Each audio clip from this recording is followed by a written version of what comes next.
welcome to Value for Money, a program where we give you tips on how to make the most of your money. Let's take a look at what you can expect to see on the show today. New Age cab services, that's in our What's New segment. And in our Great Indian Bazaar, we take a look at the agarbatti industry in Assam.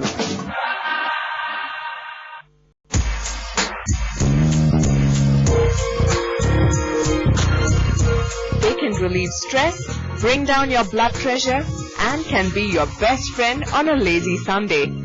A hobby does it all. But imagine the same stress buster actually adding to your investment coffers. Don't be surprised, because there's money to be made of literally anything and everything you collect. From school-time hobbies of collecting stamps and coins to more seasoned ones of art, hobbies can be the next best thing to stocks and mutual funds without ever worrying about crashes or slides. Or so Shruti Jain thinks. She has been collecting coins for the past 4 years. Her speciality? Coins from the Mughal era.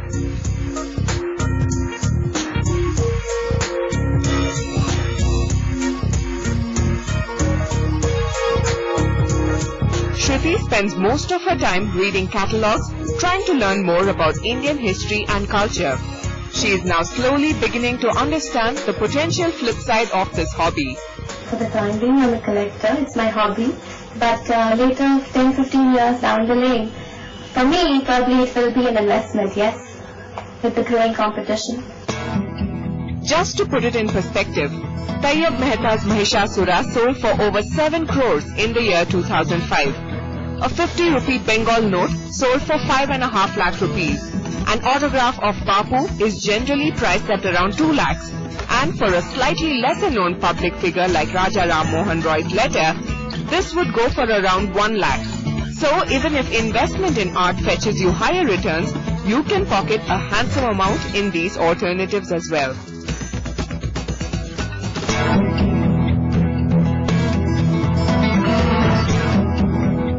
If preserved well and timed appropriately, the same pieces of work can fetch you returns of at least 15 to 20%, if not more. The key is to pick up a theme and keep an eye out for rare collections.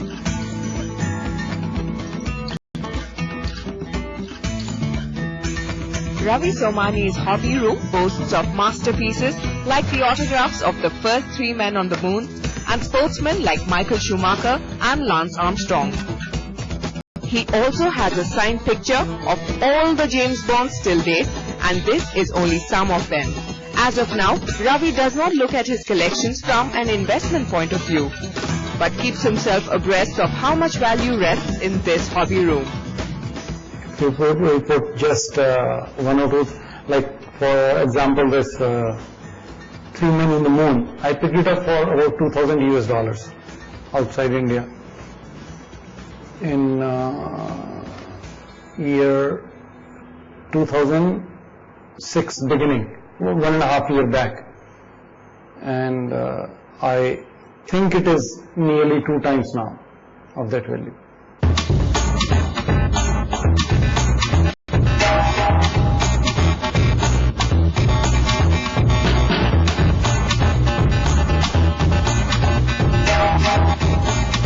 Ravi collects autographs, stamps and coins, and one of his most treasured pieces is a set of silver stamps of Queen Elizabeth. So rare that he is one among 2,000 odd people in the entire world to own this set. But this is not all. Ravi has also picked up 1 or 2 autographs and kept it in the safe hands of an international organization called Stanley Gibbons.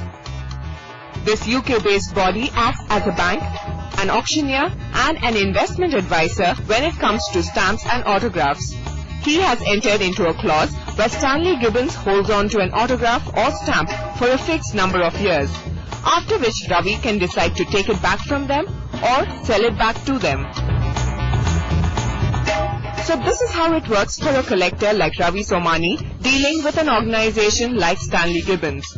For example, if Ravi had invested 10,000 rupees in stamps for a fixed period of 10 years at a predetermined rate of 7%, This means that at the end of 10 years, he is guaranteed a return of 17,000 rupees.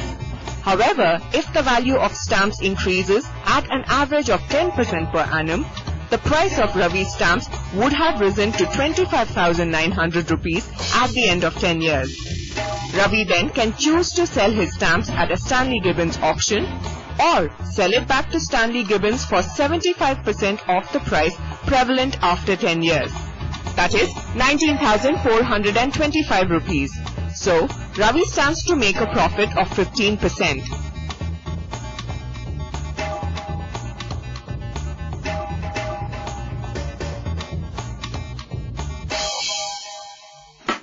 However, such trading can happen only in Western markets.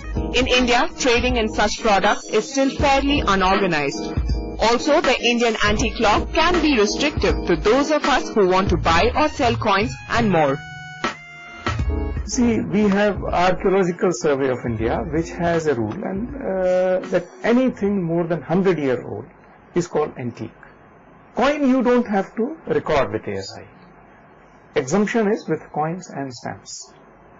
Nevertheless, you cannot take them out of the country, and possibly rightly so, and you cannot transact in them without a license. But before you start collecting any piece of art, make sure you get it from a genuine source. A big threat is forgery and fake products. So before paying big money, ask for a certificate of authenticity and check for holograms. Once you have invested in them, preserve them well. Coins can go bluish. Currency notes and autographs can tear. The better condition they are in, the more money you stand to make. For a big size autograph, one should always be careful before investing or purchasing that it should be authentic. There are some guidelines like one has to see that when the autograph was signed, how the possessor, how the current seller is in the possession. I'm holding a piece of history in my hands, a very rare photograph of Adolf Hitler with his very own signature. For people like Ravi and Shruti, collecting autographs, coins and stamps might just be a hobby. But given time, patience and a little bit of homework can become a serious mode of investment, giving returns as high as 15 to 20%. If you have any comments to make on that story, all you need to do is write to us at valueformoney@ndtv.com. You can also SMS us at 6388. Value for Money returns after a short break.